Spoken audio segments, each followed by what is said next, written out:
Rëfehet se Musai a.s. e kishte pyetur Allahu fuqiplot. I kishte thënë, ja Rabbi, më trego kush është njeriu më i keq në këtë botë.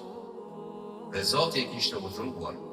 I kishte thënë, shko në filan vendin, do ngjitesh në këtë kodër dhe nga aty do të shohësh në breg të decit një njeri duke luajtur me djalin e tij. Ai është njeriu më i keq në botë. Kishte shkuar Musai a.s. e kishte parë atë njeri dhe ishte kthyer. Të nesërmen e kishte pyetur, ja Rabbi, po më trego kush është njeriu më i mirë në botë. E Zoti kishte thënë përsëri, shko te e njëjta kodër, ngjitu dhe atje do të shohësh të njëjtin njeri duke luajtur me djalin e tij. Shkoi dhe e pa Musai a.s. dhe u çudi. Ta ja Rabbi, po si u bë? Dje ishte më i keqi, sot është më i mirë. Si mundet?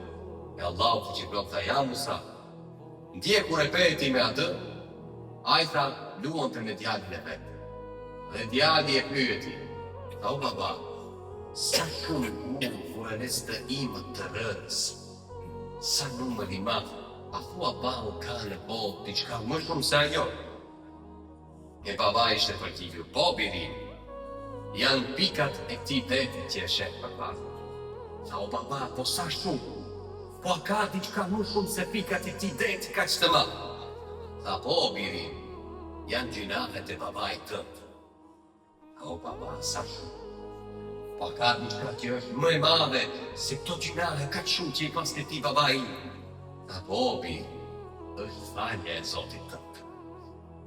Dhe në këtë çast, o Musa, nga njeriu më i keq që ishte në botë u transformua, u bë njeriu më i mirë në botë. Se Allahu fuqiplot është falës. Se Allahu fuqiplot është afu.